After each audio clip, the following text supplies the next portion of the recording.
Talaga may nangyaring korupsyon.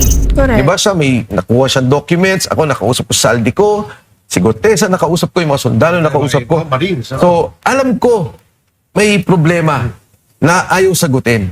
Alam ko na ayaw imbestigahan at hanggang ngayon walang kinakasuhan. At kailangan natin ituloy yan. Kasi Meron kayo, nila, Juan. kami ang kinasuhan. Kaya nga eh. Kami ang kinasuhan. So, Oo, kasama. yo, so, ito may case natin to ng inciting to sedition. So, sabi ko sa kanya, klaro sa atin to di ba? Na politically, morally, Motivated. okay, tama tayo So, bakit tayo matatakot? Bakit tayo magkakaroon ng dalawang isip? Of course, may babatong mga kaso, gigipitin tayo, but I would think part of, hindi ko sasabihin na part of the game kasi mali yun sa akin In a democracy, dapat pabayaan kayo, magsalita ka. Nakita niyo yung nangyari sa Canada? Ay, Diba? oo. Sinisigawan sila, minumura si BBM, no? Paglabas ng Jollibee. Shame on you, shame on you. Shame on you. That Si Yusek says a Precaso, lot. sinisigawan. Projection, even during the budget deliberations, 2028. Galing na to sa DOTR. Hindi na to matatapos. 2032 na. At ang penalty natin dahil sa delay is about 400 billion total. Hala. Wow. Oh my gosh. Unbelievable. Ito hindi nalalaman. Oo. So ang pinupunto ko dito, Tony, tanong nyo ulit sa pagdating ng district at saka national, nung panahon namin, Grabe. priority ang National Infrastructure Program. Yun. Di ba? Kung may mga district ka, and kailangan gawin, okay. But can you imagine in my district, naglagay ng 100 million sa St. Ignatius, naglagay ng 150 million ata sa Blue Ridge. Basta ganun maraming mga kalye, ganito. Sayang, sana itong mga pondong to, binigay sa magsasaka, Yes. sa mga irrigation programs. Kasi, mayamang lugar yun. At hindi naman ganun kasama ang kalye. Oo. At tingin ko, kung sakaling ayusin, hindi ganun kailangan pondo ang kailangan. Oo. Wala Kanya-kanya nga KKK Kanya-kanyang kurakot. Anyway, nadako tayo kung sa inyong legislative work. Pero after that, kayo ay naging Malacanang Chief Malacanang. of Staff, Yes. DNR pa yata. Nauna ako, Attorney Topacio ng Housing Secretary. Ayun. Oo. Housing And then, Secretary. Chief of Staff ba? O, Housing Secretary, DNR, hindi man ako umabot ng isang taon, tapos Chief of Staff na. oo. Pero all of those are cabinet rank, di ba? Yes, Oo. opo. Para sa inyo, anong preference nyo? Executive o legislative? Alam mo naman, Attorney Topacio, yung legislative, maganda rin yan. Yung pagbabasa mo, pagdidebate ninyo, pero yung actual action, management ng mga ahensya, management ng tao, nasa executive talaga. Maganda sa executive kung talagang nakapush kayo, kung ano yung mga gagawin, talagang magagawa. Kasi policy making naman ng Kongreso at Senado yes. So in the case ng housing, sabi nun ni GMA, kailangan pala kasi natin yung housing. Kasi ang model niya, gawin natin katulad ng Singapore. Parang ekonomiya. Yes. Tumutulong. Kasi there are about 24 related na mga activities to housing. 24 related products. Semento, yung lupa, pintura, gumagalaw, trabaho, lahat na to. May activities na gumagalaw. So, nung nakita kasi niya na very active ako sa Congress at saka sa being councilor sa housing, sabi niya, itulak mo tong housing. Alam mo, ang una namin ginawa nun at baka hindi na to na-realize ng mga tao. Kami yung nag-increase ng pautang sa pag-ibig. Oo. Kasi dati noon, ang ginagawa nila sa pag-ibig, maximum 500,000. 500,000 pesos. Sabi ko, bakit ganun? Hindi ba ang pag-ibig membership fund? Kung Yes. magkano yung contribution mo, pwede kang umutang. Yes. At kung gusto natin ng housing activity, palakasin natin at pautangin natin yung mga tao. So this was increased. Ngayon ata, umabot na ng 6 million. Ang pwedeng iutang ng bawat Malaki na member. yun, Maganda Oo. na. Magandang kondo na yun. Hindi, Or, hindi, can be, hindi na socialize housing yun. can be 10 million pa ata sa ngayon. Kasi nga, member ka naman Yes. So you're paying for the loan, kaya mo magbayad, 25 years, tapos at that time, 6%. So yun yung mga ilan sa reforms na immediately, nag-click ka agad kasi yung mga tao nakabili ka agad ng condominium. Dati wala ka naman mabibili 500,000 na condominium So immediately nun, in-increase namin to, at that time, kung di ako nagkakamali, 2 million ata kaagad or 3 million. At ngayon patuloy na nag-i-increase na siyang nagtulak din sa maraming pabahay sa ating bansa. At maraming nabigyan ng tulong. Galing Sa dalawang posisyon pong hinawakan nyo, Sir Mike, bilang congressman at miyembro ng gabinete, saan nyo po mas natutunan ang tunay na kahalagan ng pamumuno or ng leadership? Okay. Sa Kongreso kasi, di ba sabi nga sa akin nung at that time, yung aking ninong, si Secretary Jun Factoran. Sabi ko, nakaka-frustrate minsan, mas magandang tumulong ng direkta sa tao. Kasi di ba, pag nasa gobyerno ka, masyado yung politika. Sabi niya, huwag mong pasinin yung politika, very critical yung gagawin mo. Because a little, yung difference na magagawa mo, malaking epekto sa buhay ng tao. Noong panahon ko sa Kongreso, in fact, yung napasang batas na yung dangerous drugs law, nauna ako dyan eh. So I was the counterpart in the... 1998 yata yun, ano? Yes, but ano yun, nung final ko, going to paso sometime 1998, pero nangyari no, nagkasakit si Senator Barbers. So hindi namin na-approve. Eventually, kinuha ni Senator Mig Zubiri, siya yung nagtulak ng batas. Oo, one of the Spice Boys. So na-i-approve yung dangerous drugs law. Malaking bagay yun. Tapos yung katulad ng binabanggit ko na yung simpleng pag-increase lamang nung loanable amount, tapos binigyan mo ng siguro, taon-taon ang target namin is 1 million Filipinos na housing. Hindi direktang housing, yung iba yung proclamation ng lupa, yung iba NHA, yung iba naman if they avail of a loan from Pag-ibig. Consider na namin yun as part. So, hindi malalaman ng mga tao yun na nagkalupa pa sila o nagkabahay sila dahil sa ginawa mo, pero okay lang yun. Importante, yung nagawa mong nakatulong ka sa taong bayan. At, Yes. di ba, nakabigyan mo sila ng pabahay, natulungan mo yung ekonomiya, at kahit paano nagkaroon ng pag-asa Ang galing, yung pamilyang Pilipino. Well, speaking of Migs, nabanggit na rin si Migs. At yung, di ba, meron kayo noong grupo. Spice Boys. Spice Boys, si Cheese, si Migs. Kasama pa si Ricky Sandoval. Ricky Sandoval, Lani Braganza. Oo, yes. Yes. Napagkasinan yun. Anyway, eto hindi ako nagsabi lang nito Although sabi ko lang kasi sinabi ko rin. Sabi nila, among the Spice Boys daw, kayo ang pinakamuang bata sa ngayon Ikaw talaga, Toro. Bakit hindi ka ba ako? Si Migs, mukhang lolo na Puti na buhok. Diba? Si Cheese Escudero, napala na ng kilay. Tako na lang. Hindi naman. Boy, cheese. Ay, di ba? Bride boys, bagot natin. Ikaw talaga, attorney. Pero wala pa rin kilay Eto, gusto nilang malaman na napaka-importante daw. Anong sikreto nyo sa youthful good looks? Yan. Ikaw talaga, Torto ba? Hindi, actually, si Mig Zubiri, I think, sinasadya niya. Kasi nakikita kami, sabi ko sa kanya, Migs, magkulay ka naman ng buhok. Dahil mukha ka ng matanda, tawa siya ng tawa. Anyway, nagkulay nata siya ng, siya ng buhok. Pero, ano ba? Bakit ka ba bata? Well, una, siguro, pareho tayo, Attorney Ferdy, na tawa ng tawa. Masayahin tayo, no? And I guess, malaking bagay yung nag-exercise ka. Ayun. Yung diet mo. At saka, syempre, yung pamilya. Kasi kung meron kang, diba, strong na foundation, yung bond mo, I would think, no, na malaking bagay yung malaking connection. Si Ina, strong ang foundation niya, Oo. Pumayat, Pumayat si Ina. Siyempre, dapat strong ang foundation. Ikaw talaga. Yes. Ito naman po tanong ko sa inyo, Sir Mike. Sa kabila po ng lahat ng pinagdadaanan ninyo, nandito pa nga kayo pinahulakan niyo pa yung interview namin. Maraming salamat po. Ano po ang sikreto? Ano ulit ang sikreto kung paano nyo napapanatili ang freshness sa kabila ng lahat ng pinagbababato sa inyo ng administrasyon? Alam mo, si Attorney Topacio was kind enough yesterday to call me up. Sabi niya, kamusta ka na? Kasi sabi niya, tinanggap ko na, baka hindi ka makarating bukas. Yun nga, nakinabahan nga kami. Pero ako kasi, okay, nung tinanong ako minsan ni Congressman Lian Libiste, sabi niya, what do you think will happen? Or ano ba itong direksyon na to? Sabi ko, alam mo, Lian, very, sa akin clear yung situation. Yung ginagawa natin is tama para sa bayan. No, tama po sa bayan kasi talaga may nangyaring korupsyon. Correct. Diba siya, may nakuha siyang documents, ako nakausap ko sa saldi ko, si Gutesa nakausap ko, yung mga sundalo nakausap ko. So, alam ko, may problema na ayaw sagutin. Alam ko na ayaw imbestigahan at hanggang ngayon walang kinakasuhan. At kailangan natin ituloy yan. Kasi Meron kayo, nila, kami ang kinasuhan.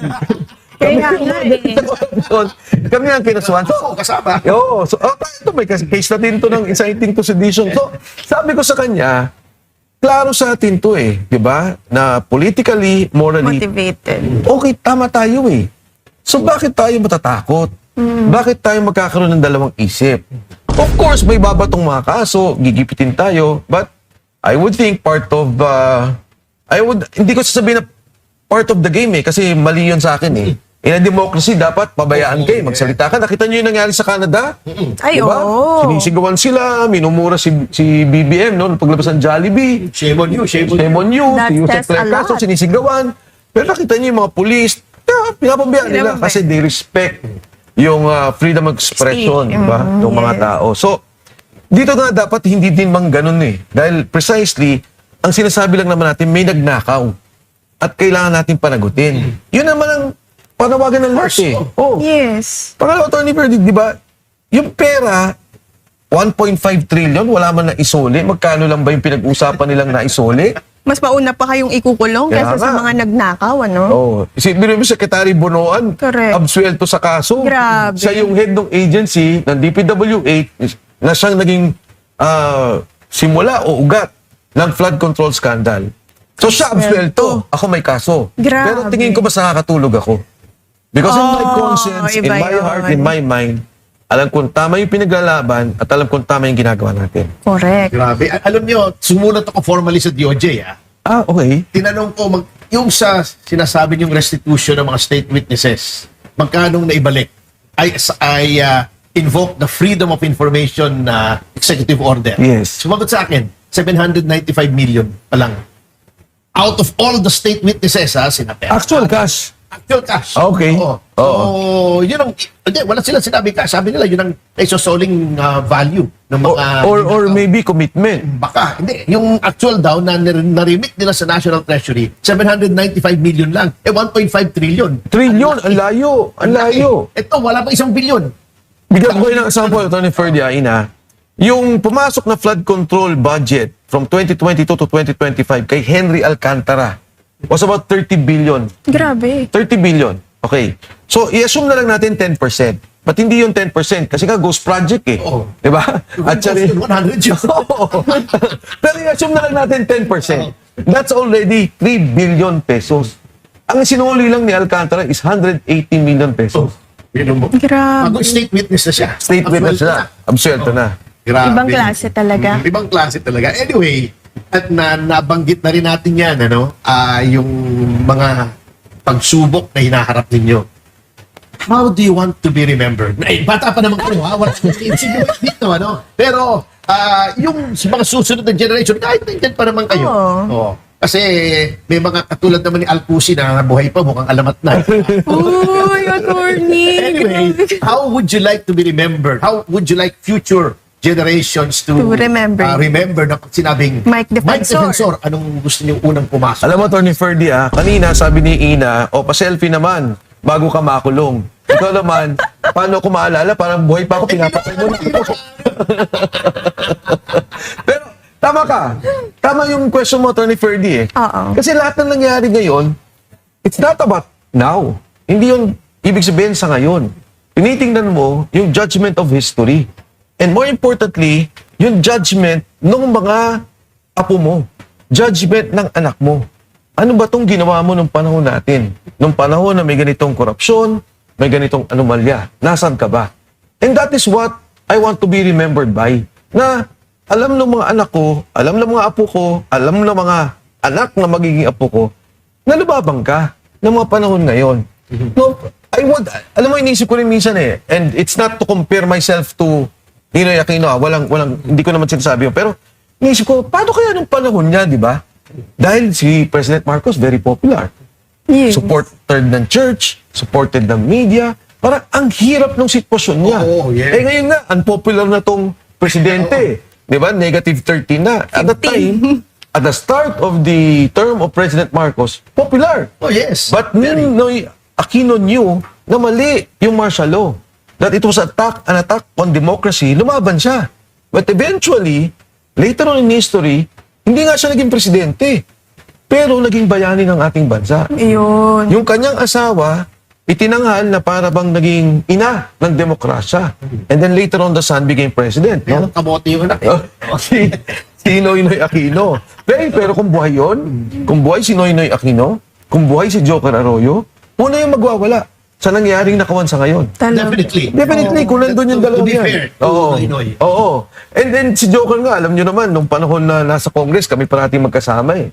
I would think, no, kung si Joker ngayon, siguro nga nagalit sa akin yun kung yung nalaman niya nag-BBM ako the last election. Baka nagtampo siya eh. Hindi naman niya totally siguro magagalit sa akin. But, with what is happening now, and the corruption we're seeing, sigurado ko, magwawala si Joker Arroyo, magwawala si Noynoy Aquino. Ano kaya reaction ni Noynoy Aquino, no? Na nakikita niya yung mga kakampings ngayon na talagang pinagtatanggol pa itong administrasyon na to, no? Alam mo, nakita kami ni Noy eh. Kasi before the election ng presidential elections, nag-uusap naman kami. Talaga. Oo, kasi very close kami. Nung nasa Congress kami, very close kami ni Noy. And may mga nangyari noon. Ganito rin, no? Kasi that time, nag-file kami ng impeachment noon kay Pangulong Estrada. Yes. And si Noy was very, tumutulong sa akin. Mas senior ako sa kanya. First term siya. Eventually, parati kami nagkikita. Kami nila Cheese, Escudero. Kakaibigan kami niya, no?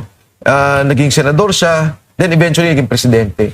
So during the last part of his presidency, nagkakwentuhan din kami. Kita kami, tapos hindi ko alam na yun na yung huli naming pagkikita. May tinanong pa nga siya sa akin eh. Sabi niya, Mike, sino yung atong sekretarya mo daw or sa staff mo, babae, maganda? Isip ko sino kaya yun. Baka nagsabi lang na staff ako ni Mike or siguro may isang negosyo na malayo naman talaga ako but nasabi na kasamahan ko si Mike. Pero nung nagkakaroon na siya ng dialysis, nabanggit sa akin na ayaw na niya. Kasi sabi niya, yung dialysis daw, itulong na lang sa mahihirap. And nalungkot din ako sana na dalaw ko siya or nakausap ko siya before he died. Ayan. So, huwag po kayong aalis dahil marami pa po tayong kwentuhan. Aabangan kasama ang ating panauhin ngayon na walang iba kundi ang idol nating lahat, Kong Mike Defensor. Manatiling nakatutok. Small Talk will be right back after the break. Tingin sa kaalaman ng ating mga kababayan, ang wife ni Kong Mike Defensor ay napakaganda, no? Ako, thank you. Hello po, Miss Julie. Shoutout po Hindi sa na inyo. maganda. Ang sarap pa magluto. Ang sarap pa grabe. magluto. As in, Hindi totoo yun. Ito ba siya binola ka lang nun? Sabi ko, pinagluto ko to? Oo. Ay, hindi totoo yun. Hindi ba totoo yun? Grabe ko naman. Pinabili na yun, ininit na lang. Ah. So, pero feeling ko naman, sa tagal po ng relasyon ninyo, napagluto naman po kayo ni Miss Julie. Isang beses. Ano po yun? Isang Ano beses. po yun? Actually, tingin ko, ako din nagkamali. Siguro na trauma siya. Kasi bata pa siya noon, sabi niya, uwi ka dito, pagluluto kita. Tapos, fried chicken. Pero fried lang naman. Pag-cut ko, ano pa? Sabi ko, May dugo-dugo pa. Oo. Sabi ko, ang sarap naman ito, dinuguan. So, parang, umiyak siya. From there, na-trauma na. Pero I was just joking. Pero, hindi, okay. Ganito, siguro, ang ginagawa niya, minimake sure niya na maayos yung pagkain. Yun naman alalay, pala. oo. Pero yun yung pinaka talagang naaalala niyong luto niya sa inyo, ano? Yun Fried lang talaga. chicken, dinuguan. Yun lang talaga. Ang manok. Anyway, nandito rin tayo sa mga little-known facts. Compound yung question ko eh. Okay. Number one, ano ang isang bagay na hindi alam ng publiko Tungkol tungkol kay sa'yo. Mike Defensor? And second, anong sa palagay nyo ang isang bagay na biggest misconception about Mike you. Defensor ng publiko?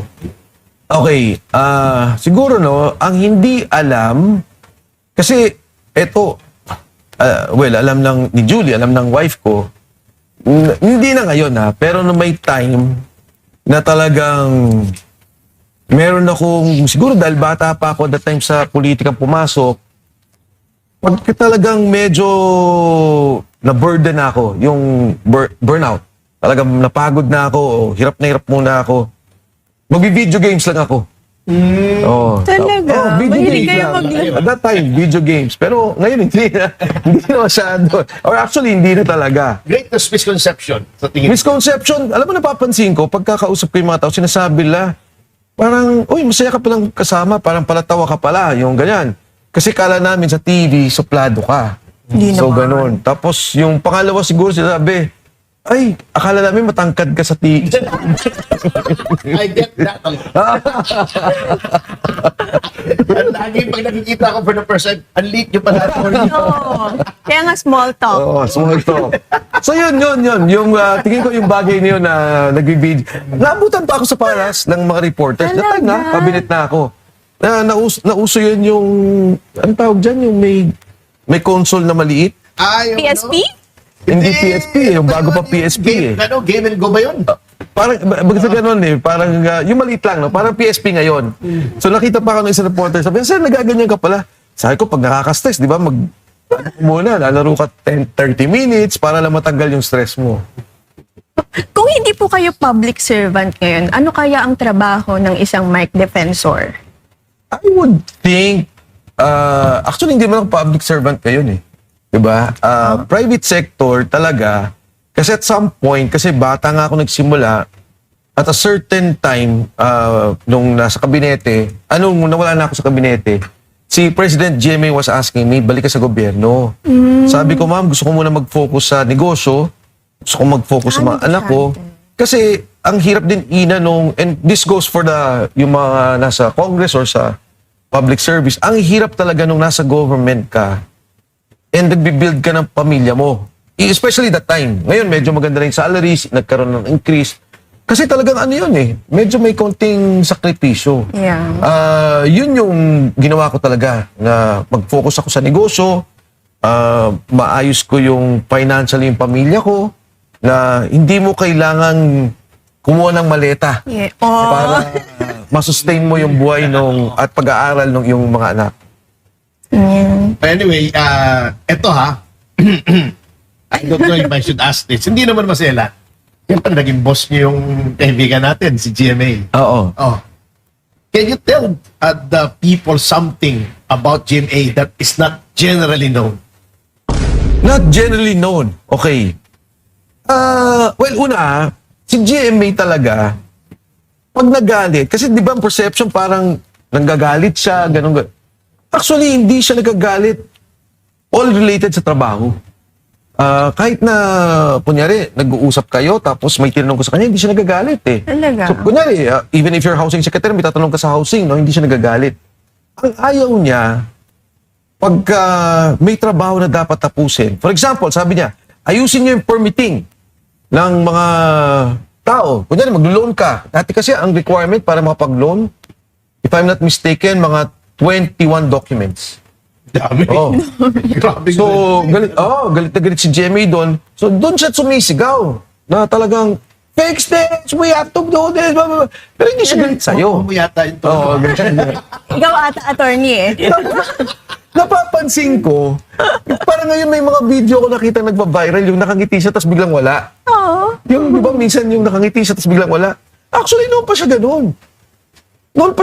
Nakaya niya na galit siya. Ito ako, baliktad naman ha. Galit siya, and then bigla siya nakangiti. So, si ma'am, may pagkaganon siya, yung kaya niya, ina-snap. Di ba, kunyari galit tayo, ang hirap natin immediately mag-recover. Oo. Si Jemmy hindi. Oh, I guess siguro dahil nga yung galit naman niya was never personal. Hindi naman ganun. Kaya pwede siya nagagalit. Ngayon, hindi na. Ito, trabaho. Basta kita siya. Oh, kumusta na, Attorney Ferdy? Ganyan, parang ganyan. Parang hindi ganyan yung tono. Hindi. Pag kay Sir Mike, paano? Ay, man. What happened to this? Ito naman.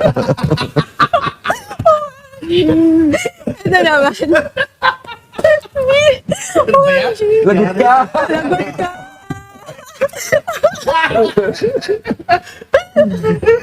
Since na-mention nyo na rin po na ang tagal nyo nga pong nagtrabaho sa ating former President Gloria Macapagal-Arroyo, for sure, knowing her na full of wisdom, 'di ba? Ano po ang isang bagay na natutunan nyo sa kanya na hanggang ngayon, baon-baon nyo pa rin ngayon?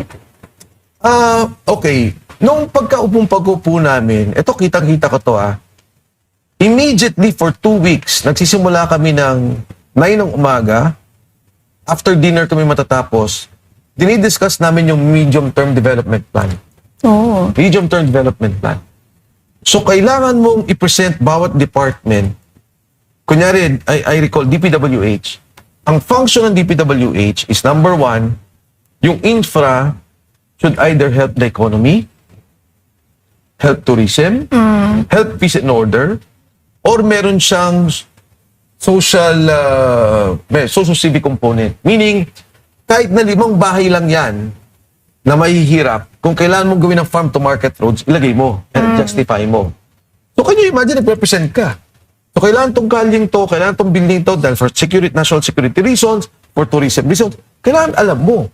So, ako sa housing, as I mentioned, pag developer at that time, ang signatures na kailangan para ka makapag-develop, 80 signatures. 8-0. Grabe. 80. Wow! I'll give you an example, Tony Ferdi. I'll give you an example.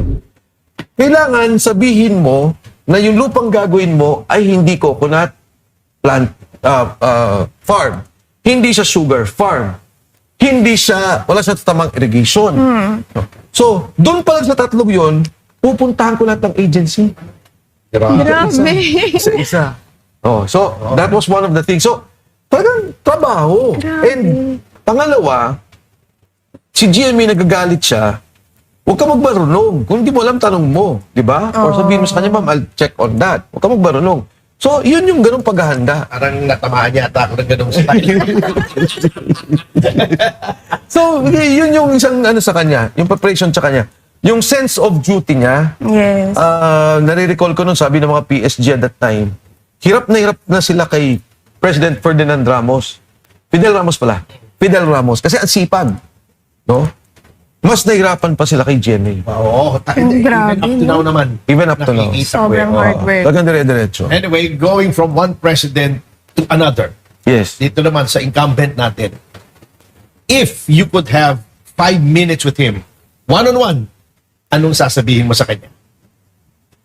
Ako, syempre, ang unang kong sasabihin, Mr. President, ano ba yung direksyon mo gusto mangyari? Because if you want to perpetuate yourself in power, Yeah. or i-perpetuate mo yung kagrupo mo in power, that will not happen. Without elections, that will not happen.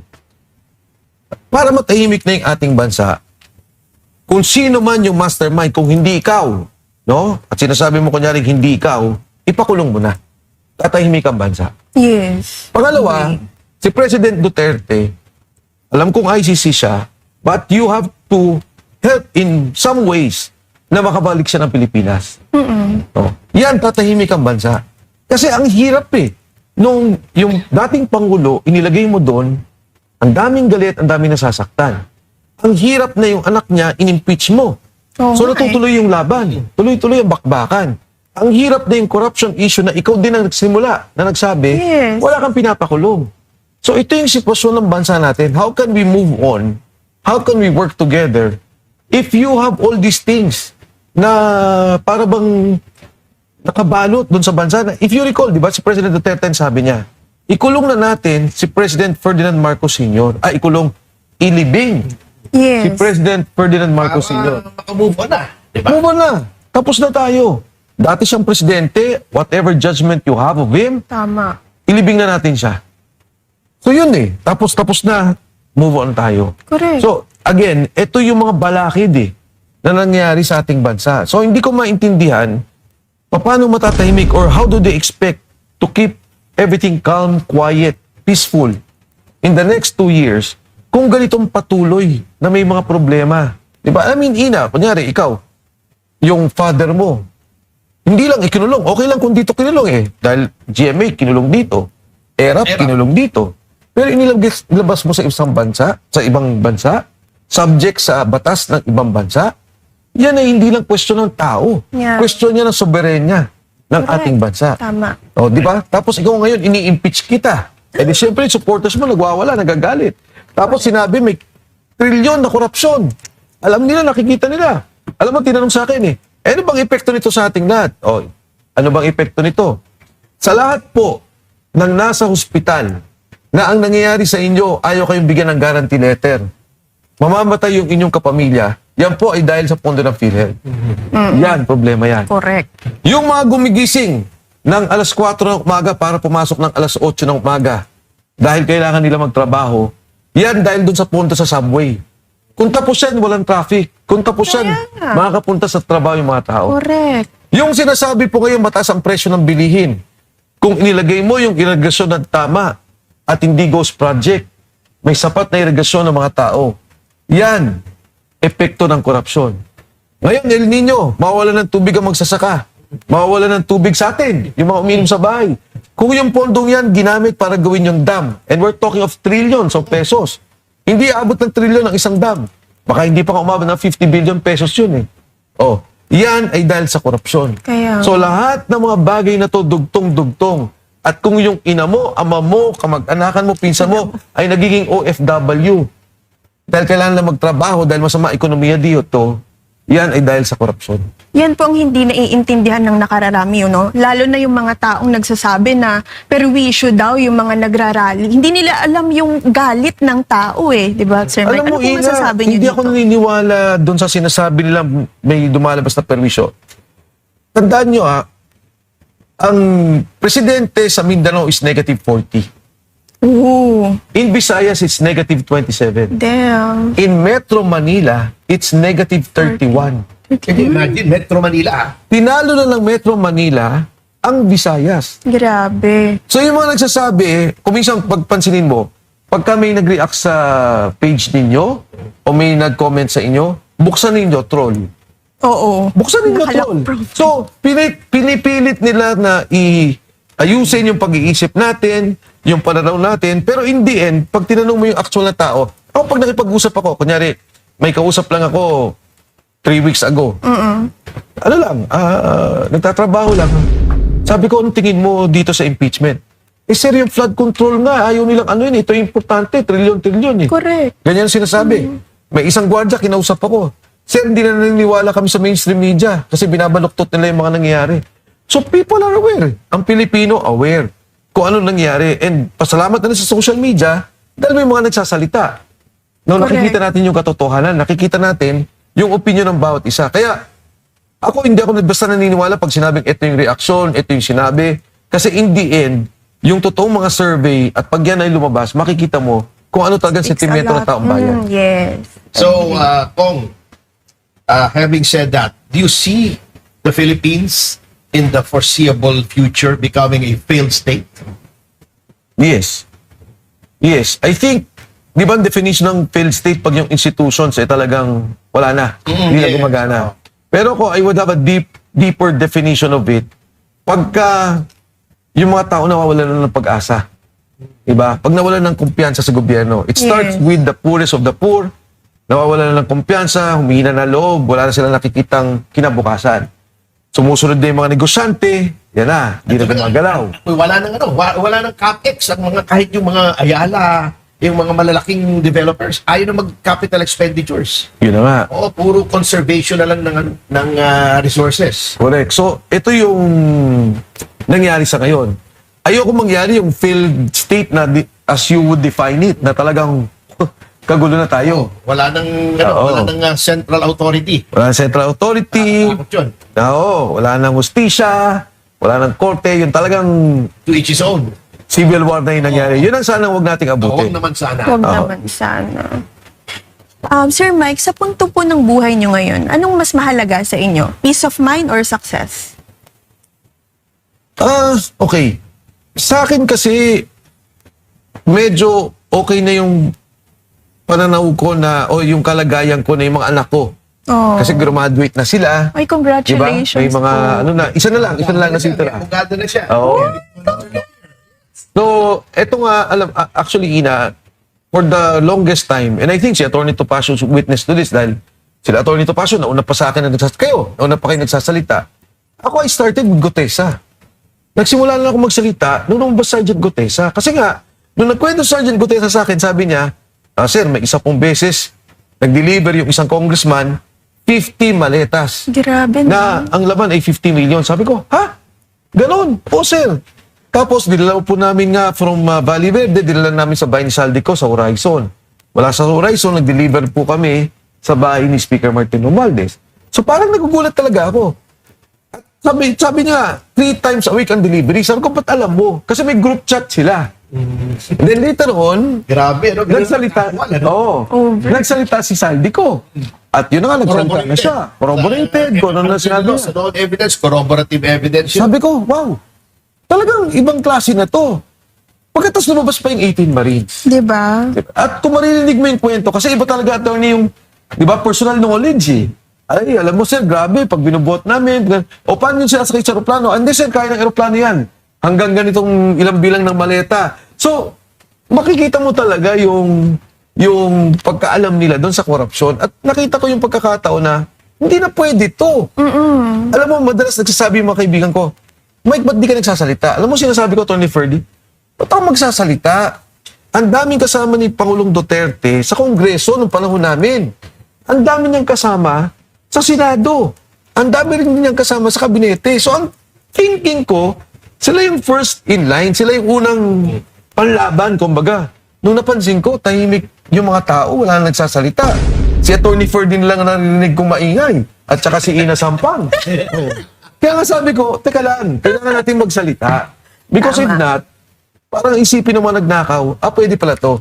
Di ba? Pag nagnakaw ako, katulad ni Henry Alcantara, iniisip niya, nagnakaw ako, assuming lang, 4 billion lang, o 4 billion, bayad lang pala ako ng 200 million, o 300 million, absuelto na ako. Diba? Absuelto na ako, tahimik na ako, may pera ako, billion-billion, pero yun, kawawa yung mga taong bayan, nalunod, nasira kabuhayan, walang nangyaring flood control, at yung perang dapat ginamit na makakatulong sa pangkalahatang ekonomiya, walang nangyari. Dahil naging ghost project pala. Kung Grabe. yung attitude na yan, hindi common yan. Kasi sabi nyo nga ang daming ayaw magsalita. Sino bang, where do you get it from? Sino bang tao o mga tao na nag-influensya sa inyo na kapag may nakikita kang mali, it's not an option to keep quiet. You have to speak out.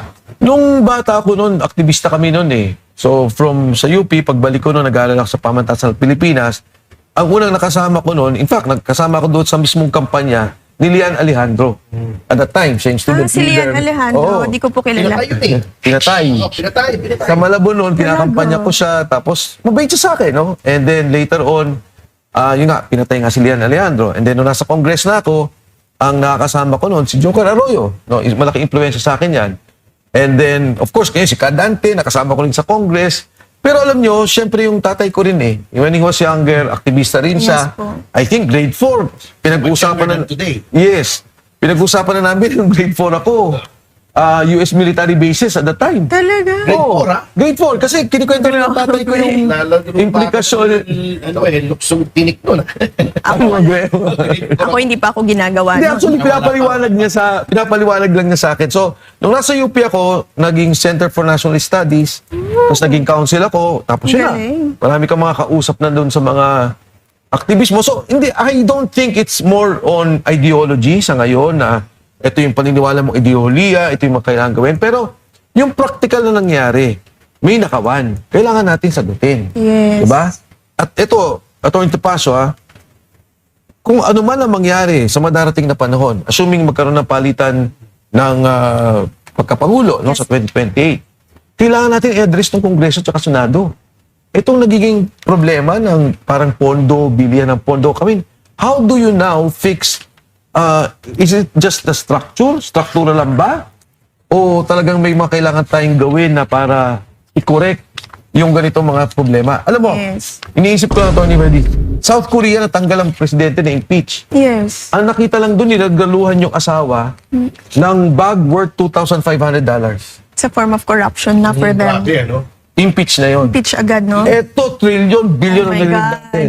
Diba? Diyos ko po. At patuloy pa rin yung nangyaring pagtatakip at walang kinakasuhan. Okay. Ay, Ina! Ayan. Wow, ang paborito mo. Ang rapid Ang fire rapid question. fire question. For At Sir ikaw na Mike bahala dyan. Defensor. It's all yours. Parang Tito Boy. Okay. Sir Mike, coffee or tea? Coffee. Morning person or night owl? Night owl. Lakas ng loob or talino? Oh. Takas ng loob. Yun. Kasi papasok naman talino eh. Later. Yes. Prinsipyo or popularidad? Prinsipyo. Congress or Malacanang? None of the above. Parehong ayoko. History or political science? Gusto ko history eh. History major pala ako for that matter. Wow! Wow, okay. Anong mas gusto niyo po? Magbigay ng speech or makinig? Siyempre, mas gusto ko sana makinig. Pero siyempre, napapersa ko magbigay ng speech eh. Pero mas maganda makinig. Good listener, wow. Pinakamahirap na salita, sorry or thank you? Sorry? Eto Isang- dyan yan, sorry seems to be the hard one. Mas madali mag-thank you eh. Pero sorry, sabi may kasalanan ka eh. Isang librong paulit-ulit niyong binabasa. Paulit-ulit ko binabasa. Alam mo, palati kong binabasa yung kay Robert Greene. Yung Power, 48 Laws of 48 Power. Laws of Ako din. Oo. Isang Pilipinong leader na inahangaan ninyo ngayon. Sa ngayon, Sa ngayon. Marcoleta? Naks. Capacio? Uy! Kung hindi kayo naging politiko, ano kaya ang propesyon ninyo? Yung magiging profesyon ko. Kailangan profesyon talaga o hindi naman. Pwede ba negosyante? Kasi pare, hindi ka Negosyante naman ka na maniniwala eh. pare eh. Uy! Oh, alam niyo na guys, gusto magpare ni Sir Mike. Mas mahirap, mamuno o sumunod? Mamuno. Oo. Local government or national government? Alam mo kung bakit local ang mas maganda ngayon? Kasi ang gulo ng national eh. Totoo. Oo. That I would agree. I mean, look, Bante Duterte, at least maganda yung kanyang liderato sa Davao, di ba? Correct. Outside of what's happening in national. Okay. Public office or private life? Of course, mas masarap yung buhay ng private life. Pero yung public office kasi serbisyo eh. Serbisyo. And kailangan yung mga kabataan, lalo ikaw, Yes. isipin nyo talaga yung public life. Tama. Magsilbi. Text o tawag? Tawag. Tawagan kita later. Joke lang. Isang pagkain na hindi ninyo kayang tanggihan. Tanggihan. Pagkain na hindi matanggihan. Ano ba? Yung dinuguan ni Mrs. Hindi. Tama, sige, ina. Lagot. Julie, I love you. Hospital Oh, wow. Pinakahuling serye o pelikulang napanood ninyo? Alam mo yung The Chosen? Panood mo na ba yung attorney? Ang ganda. Oh, By panoorin Jesus mo na. Christ. The Chosen. Oh. Is Saka that on simple, Netflix? hindi siya seryoso. I mean, not in a sense na parang mabubore ka. Nasa Netflix po ba yan? Hindi, wala. Wala. Sayang. Ang kabataan ngayon ay blank. Ang kabataan ngayon ay nakalubog sa internet. Oh, hindi naman. Ni lahat. Ang Pilipinas ay blank. Ang Pilipinas ngayon ay nakakaawa. Oh, nakakaawa. Isang salita na gusto ninyong maalala kayo ng mga tao. Parang ano naman, siguro nagserbisyo. Oh, Well, unfortunately, that's all the time we have. Oo nga. Kung Sayang, siguro pagka may time, Yes. kaya pwede kayong magpaunlak ulit sa aming pangayaya, may time in the future o paglaya nyo. Yes. Kanina may naging kinilabutan ako nung sinasabi nyo, parang nawawala na ng pag-asa ang mga kababayan natin. At Naluluwa ka magiging na ata, sensitive attorney. tayo. Naluluwa Oo. ka na. Pero to wrap up, can I request you to give your message sa ating mga kababayan para hindi naman sila mawalan Walan ng ng pag-asa. pag-asa sa ating bansa. Well, una sa lahat, nagpapasalamat ako kay Attorney Topacio. Hindi lamang dito sa programa, pero sa patuloy mo na kasi tinatawagan ko Yes. siya pagka may mga humingi akong gabay na legal. So thank you for that, Attorney Topacio. Of course, kay Ina, Always welcome. please continue to be there, to be active. No? Yes Bilang kabataan, kailangan ka na kumilos at hikayatin mo rin yung ibang kabataan na kumilos. Sa ating po mga kababayan, kailangan po nating patuloy na magsalita. Patuloy Yeah. na kumilos dahil hindi naman ito politika eh. Huwag po tayong mag-usap ng berde ka ba, pula ka ba, puti ka ba, dilaw ka ba. Wala akong ganon. Basta mag-focus lang tayo sa problema ng korupsyon. May dapat managot, may nangyari sa ating bansa na pagnanakaw, at kailangan po tayong sabay-sabay na kumilos para dito. Tama. At higit sa lahat, yung pondo may balik sa ating bansa. Kaya po sinabi kanina na yung kawalan ng pag-asa ng ating makabayan. Kasi ito yung nararamdaman ng marami. Maraming. Pero sa gitna po ng dapat na masama loob natin, masakit yung ating loob, at masama yung ating nakikita, dapat magbigay to lalo sa atin nung init, no, apoy, para kumilos tayo once and for all. Tama. Na ma-address tong problema. Kasi ganun ho naman talaga eh. Talagang kailangan na sagutin natin itong mga problemang to upang maisayos natin yung mga bansa. Kanina binanggit ko yung iba't ibang problema na nagiging resulta ng korupsyon, nagiging resulta ng isang bansa. And ito ho ang mga problema makikita natin pag hindi tayo gumalaw. Tama. Hindi tayo kumilos. Ako, sa akin, attorney, itabi na natin yung, kasi nung nagkaroon ng rally ng White Ribbon, nagkaroon ng rally ang We Are One, no? Ang mga kapatid sa iglesia, tontuwa ako eh. Wala kang narinig na politika doon, wala kang narinig na iboto si ganito o dito tayo kay ganyan. Ang sinabi doon, ang importante dito yung accountability. Correct. Ang importante dito, ilabas yung katotohanan. At ang importante dito yung totoong hustisya. At hindi selective justice. Correct. At yung pa rin yung patuloy natin pinaglalaban sa ngayon. Sa ngayon, ang boses, nagsimula, Attorney Topacio, Ina Sampang, later on, dumagdag ako, padagdag ng padagdag. At kung tayong lahat, kahit na gaano kalaki yung kalaban natin, kung ang bawat malit na boses magsama-sama, ay kakayanan ho natin to. Mabago ang sitwasyon sa ngayon at mabago natin ang kinabukasan ng bawat pamilyang Pilipino. Iyak naman Okay, ako. thank you so much. Truly At least Hindi inspiring. lang isang small token. Thank you. Small talk. Salamat po. Dapat malaman ng ating mga kababayan, hindi baling masama yung loob. Eh, yung mga ibang house prosecutors, masama ang mukha. Anyway, dyan nagtatapos ang isa na namang makabuluhang kwentuhan dito sa Small Talk.